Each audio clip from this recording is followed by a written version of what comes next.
Hey Batya, very nice to see you. Even during these challenging times, you always bring a smile to my face seeing you. Batya, thank you very much for joining. Thank you. Just to give everybody a little bit of a background, you were studying at Tel Aviv University and you were part of Thrive for the past couple of years. And since you graduated, what have you been up to? So I graduated in June of this year from Tel Aviv University. As you said, I was going to Thrive the last 2 years, participating in their activities and their trips. It was really amazing. And actually, Thrive was a big part of what I decided to do after graduating, which was I decided to start with a lone soldier program called Green Sabar. And I decided to draft through them into the IDF. So ever since I graduated, I've been working with them, living on a kibbutz, together with a group of about 20 people, all of us getting ready to draft into the army right now. Of course, in terms of the conflict, we don't really know what's going to happen, but as of right now, we're set to draft in January. So I've been working on that ever since then. Your program is still running normally right now? So there were 20 of us in our Gareen, it's called. It's a group of people. We're living in the same house on a kibbutz. There are 7 of us left right now, so the program is not running normally. We're only doing ulpan at the moment and having workouts every other day. So no, to answer your question. Everything's been changing, but based on Yes. what has been changing, one of the amazing things is hearing what you've been up to. So why don't you tell me a little bit right after the war broke out, what have you been really focusing on and doing? I think the first day when the war broke out, I think everyone was in complete shock about what had happened. It was incredibly troubling to see everything that was going on, especially in the South, the amount of life that was taken. And after sitting around and just being on my phone all day, the day after, the second day of the war, I realized that I had to do something. Otherwise, I was going to go insane. Me and my best friend Jordan, who actually also graduated Tel Aviv University with me and also has been participating with Thrive the last few years. Her and I teamed up to start asking our friends, our family, anyone we know really, to donate money. And we had a really overwhelming response. We received over $66,000. I was expecting we'd receive maybe a few $100. The first week of the war, we took that money and we did a couple of things with it. First of all, we would receive donation requests. Let me just pause you for 1 second. You guys don't have like a major network and you just put out a message and received $66,000? I Uh, know it sounds insane. who did you send this to that you started getting this?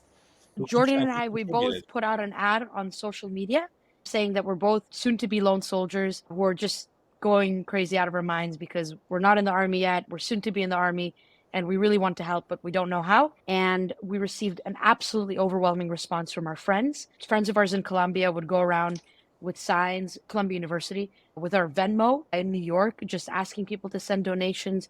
Families reposted us on Facebook. All our friends reposted us on Instagram. I would have random strangers reaching out to me with requests of exactly what they want us buying for soldiers, with what they want us to write on notes. Hundreds of people I've never talked to before and didn't know existed. So these donations especially go to show just how much our community came together during this just horrible time. And the fact that they were willing to trust me and Jordan, again, strangers, just because their friends had asked them or our families had asked them was just incredible to see. Mika Amcha Yisrael. So two Yeah. questions I just have. What did you decide to buy and how did you decide to buy that for the soldiers? So there has been this week an enormous lack of equipment, and I'm talking about tactical equipment in Israel.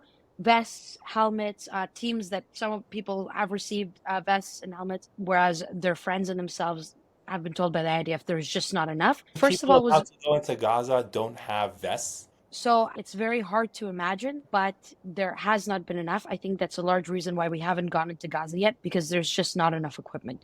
So I think that's why, my personal opinion is that's why we're waiting, because this caught the IDF completely by surprise and they've just been so overwhelmed and there has not been nearly enough tactical equipment. So equipment and also food you've been getting? Food, equipment. So I've been working with my family who has gotten all the issues, all the paperwork and everything to get stuff across from the United States. A lot of the money that was donated to us, we used towards that. Then a lot of the stuff that we bought were literally, again, strangers, soldiers that I've never met. Some of them friends of ours, but some soldiers, just friends of family, reaching out to me saying, hey, we're stuck here in the north. We're stuck here in the desert in the south. We don't have deodorant. We don't have underwear. We don't have toothbrushes. We don't have toothpaste. We don't have anything. And we'd get specific lists of requests from soldiers, pack them up into packages, find drivers, which was also miraculous, just posting on my Instagram, hey, I need a driver from here to here. 10 minutes later, someone would reach out to me. I would have a driver to come to my kibbutz, pick up whatever we just bought and ship it off. Additionally, we were buying tents for people. A lot of soldiers in the north were just literally sleeping on the grass because the IDF didn't supply them tents yet. Again, they were so overwhelmed. Tents, sleeping bags, blankets, pillows, really all kinds of things that the money has went towards. And I am just so grateful for the opportunity that I was given to do all of this because it's been Batya, incredibly fulfilling. you're a hero for Israel and for the Jewish people, what you did. And I know you're laughing that off because you just think that you're a simple person sitting in a kibbutz. But is there a message that just you could share with everybody else just based on your experience right now? Again, you literally are a hero and you think you're a simple person. So what's a message you could share with everybody else? The message is that I am a simple person. And at the end of the day, we're all simple people. And we're all a part of something much bigger. Who's really the hero is our nation as a whole. And as a whole, we're all made up of individual, simple people.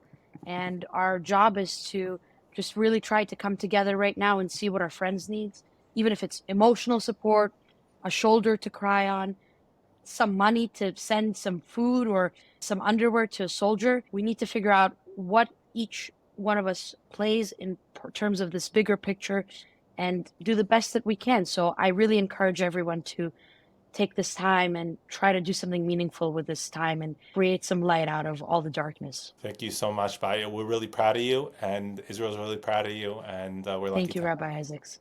you. Take We're care. lucky to have you guys. Thank you. Bye-bye. Bye.